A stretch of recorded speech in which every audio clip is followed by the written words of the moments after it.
తను వెంటనే పుచ్చకాయ చెట్టు దగ్గరికి వెళ్ళింది. పుచ్చకాయ, వర్షం కారణంగా అడవి నాశనం కాబోతోంది. ఒక గర్భంతో ఉన్న పిచ్చుక, ఒక ఏనుగు, అలాగే కొన్ని జంతువులు కష్టాల్లో ఉన్నాయి. బ్లాక్ వరల్డ్ అడవిలో అందమైన ఉదయం. చల్లని గాలి వీస్తోంది. ఇలాంటి వాతావరణంలో అడవిలో ఉన్నవాళ్లు నిద్రలేచిన వెంటనే వాళ్ల మనసు సంతోషంతో నిండిపోయింది. ఈరోజు వాతావరణం ఎంత బాగుందో. సూర్యుడు పూర్తిగా మేఘాల మధ్యలో దాక్కున్నాడు. గాలి కూడా ఎంతో చల్లగా వీస్తుంది.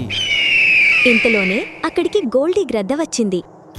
అరేవా, ఈరోజు నేను మీనుని తినే తీరుతాను. వద్దు గోల్డీ గ్రద్ద, అలా చెయ్యకు. ఇంక మీను తన బిడ్డని పంజాలతో పట్టుకొని ఎగిరిపోయింది. ఇంక గ్రద్ద కూడా తన వెంట వెళ్ళింది. నా నుండి తప్పించుకొని ఎక్కడికి వెళ్తావు? మీను తన నుండి తప్పించుకోవడానికి చాలాసేపు ఎగురుతూనే ఉంది. కాని ఇంక గ్రద్ద చాలా దగ్గరగా వచ్చింది. మీను పుచ్చకాయ చెట్టు పైకి వెళ్లి కూర్చుంది. అయ్యో దేవుడా, నన్ను కాపాడు. మీను, నువ్వేం కంగారు పడకు. నీకు ఇంకా నీ బిడ్డకి ఏం కానివ్వను. అరే, నువ్వొక పుచ్చకాయ చెట్టువి, మరి నువ్వేం చేయగలవు? ఇంతలోనే గోల్డీ గ్రద్ద అక్కడికి వచ్చింది. చూడు మీను, ఇప్పుడు నీ కళ్ళ ముందే నేను నీ బిడ్డను తింటాను. గోల్డీ గ్రద్ద బిడ్డని తినబోతుండగా పుచ్చకాయ చెట్టు 2 పుచ్చకాయల్ని కింద పడేసింది. ఇంక గోల్డీ గ్రద్ద ఆ రెండింటి కింద నలిగిపోయింది.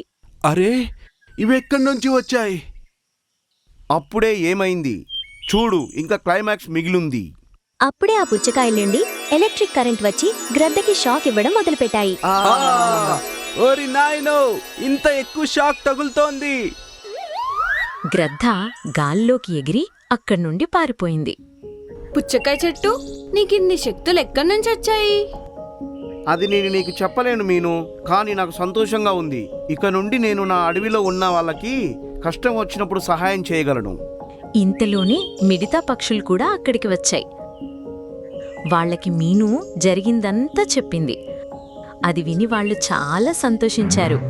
పోనీలే, ఇంకా మన దగ్గర మాయావీ పుచ్చకాయ ఉంది. ఇక నుండి మనం దేనికి భయపడవలసిన అవసరం లేదు. వాళ్ళు కాసేపు అక్కడే చెట్టుతో మాట్లాడారు. తర్వాత ఎవ్వరింటికి వాళ్ళు వెళ్ళిపోయారు. మరుసటి రోజు ఉదయం నుండే అడవిలో విచిత్రమైన శబ్దాలు వినిపిస్తున్నాయి. ఉరుములు, మెరుపులతో కూడిన భయంకరమైన వర్షం మొదలైంది. అరే వా, ఈ వాతావరణం ఎంత బాగుందో.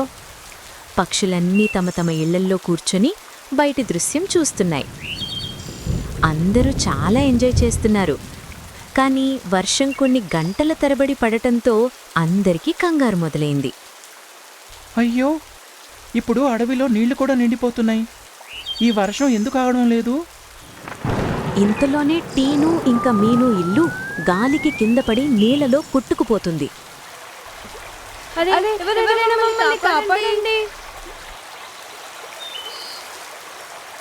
వాళ్ళు కొట్టుకుపోతూ పుచ్చకాయ చెట్టు దగ్గరికి చేరారు.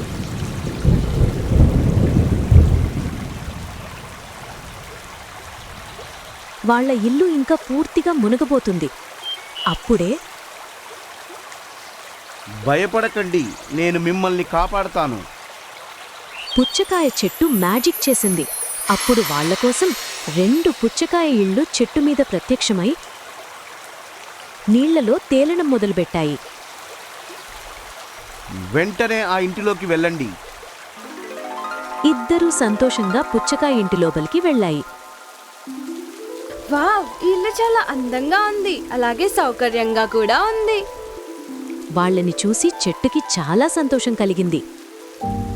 చింకి పిచ్చుక ఇంకా తన భర్త ఇద్దరూ తమ గూటిలో కూర్చొని ఉన్నారు. అప్పుడే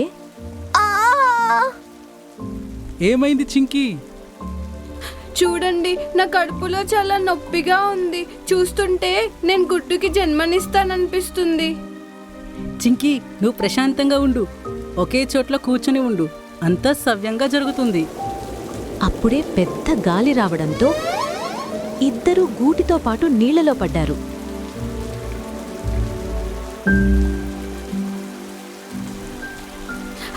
మనం నీళ్ళల్లోకి వచ్చేసాం.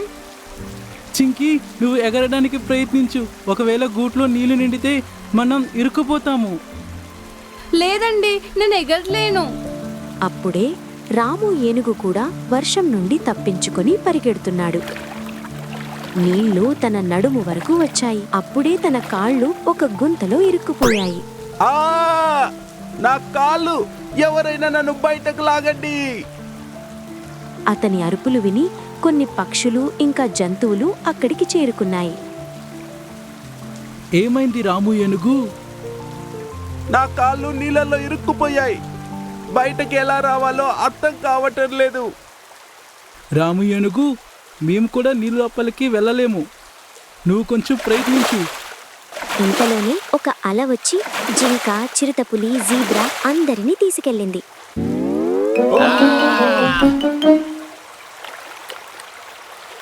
ఇప్పుడు పక్షులు ఇంకా జంతువులన్నీ కష్టాల్లో ఉన్నాయి. కేవలం చిలుక మాత్రమే సరిగ్గా ఎగరగలుగుతుంది. తను వెంటనే పుచ్చకాయ చెట్టు దగ్గరికి వెళ్ళింది. పుచ్చకాయ, వర్షం కారణంగా అడవి నాశనం కాబోతోంది. ఒక గర్భంతో ఉన్న పిచ్చుక, ఒక ఏనుగు, అలాగే కొన్ని జంతువులు కష్టాల్లో ఉన్నాయి. చెట్టు తన కళ్ళు మూసుకుంది. తనకి మ్యాజిక్తో కష్టాల్లో ఉన్న జంతువులన్నీ కనిపించాయి.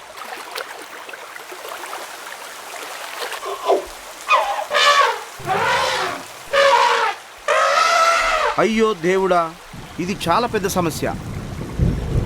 పుచ్చకాయ, నీకు మ్యాజిక్ చేయటం వచ్చు కదా, మరి నువ్వెందుకు కంగారు పడుతున్నావు? చెట్టు ఏదో ఆలోచిస్తుంది, ఏదో దాచిపెట్టినట్లు. ఏమైంది పుచ్చకాయ? ఏం ఆలోచిస్తున్నావు? నాకు ఈ శక్తి ఉన్నదే ఎదుటి వాళ్ళకి సహాయం చేయడానికి. ఒకవేళ నేను ఈరోజు ఈ అడవిని కాపాడలేదు అంటే నన్ను నేను ఎప్పటికీ క్షమించలేను. అలాగే నాకు శక్తులు ఉండి కూడా లాభం ఉండదు. అలా అని చెట్టు తన కళ్ళు మూసుకొని మాయావి శక్తులని ప్రయోగించింది. తన చెట్టు కొమ్మలకి బోళ్ళెడు పుచ్చకాయలు కాశాయి. పుచ్చకాయలు వేగంగా కాసి వాటంతటవే నేల మీద పడిపోయేవి. అవి వాటంతటవే ఒక అందమైన ఇంటి ఆకారంలోకి మారిపోయేవి. ఇవి వాటంతట అవే కొట్టుకొని కష్టాల్లో ఉన్న అడవి జంతువుల దగ్గరికి వెళ్ళిపోతాయి. ఈ మాట విని చిలుక సంతోషించింది. చింకీ, అలా చూడు, పుచ్చకాయ ఇల్లు. పుచ్చకాయ ఇల్లు వాళ్ళ దగ్గరికి చేరుకున్న వెంటనే వాళ్ళందరికీ వెళ్ళిపోయారు. యా పుచ్చకాయ, నీకు చాలా కృతజ్ఞతలు మా కోసం ఈ ఇల్లు పంపినందుకు. ఇంకోవైపు ఆ ముగ్గురు జంతువుల దగ్గరికి కూడా ఒక పెద్ద పుచ్చకాయ ఇల్లు చేరుకుంది.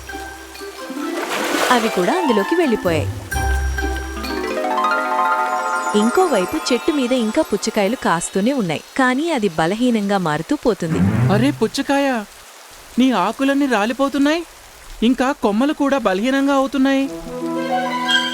నేను నా శక్తులన్నీ ఉపయోగిస్తున్నాను, అందుకే ఇలా జరుగుతుంది. కంగారు పడకు, నేను అందరినీ కాపాడుతాను.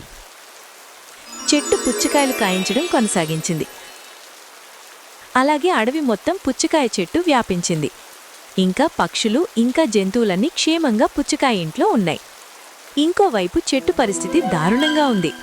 పుచ్చకాయ, ఇంకా ఆపు, ఇప్పటికే ఎక్కువైంది. లేదు, ఇంకా ఒక పని మిగిలింది. ఇంకా ఒక చివరి పుచ్చకాయ కాసింది. దాని ఆకారం దానంతటా అదే పెరుగుతూ పోతుంది. దాని ఆకారం పెద్దగా అయ్యే కొద్దీ చెట్టు వాడిపోతూ వచ్చింది. కొద్ది క్షణాల్లో ఆ పుచ్చకాయ చాలా పెద్దగా అయ్యింది. చెట్టు పూర్తిగా వాడిపోయి వేర్లతో సహా నీళ్లలో పడిపోయింది. పుచ్చకాయ! అప్పుడే ఆ పుచ్చకాయ 2 ముక్కలయ్యింది. అలాగే అడవిలో ఉన్న నీళ్లు అన్నీ అందులోకి వెళ్ళిపోతున్నాయి. ఏంటిది? వర్షం నీళ్ళు ఏమైపోతున్నాయి? కొద్ది క్షణాల్లో అడవిలో ఉన్న నీళ్లు మొత్తం ఆ పుచ్చకాయ లోపలికి వెళ్ళిపోయాయి. ఇంకా నీళ్ల కనిపించడం మొదలైంది. రాము ఏనుగు కాళ్ళు 2 రాళ్ల మధ్యలో ఇరుక్కున్నాయని కనిపించింది. తను రాళ్లని పక్కకి తీసి తన కాళ్ళని బయటికి తీసుకుంది.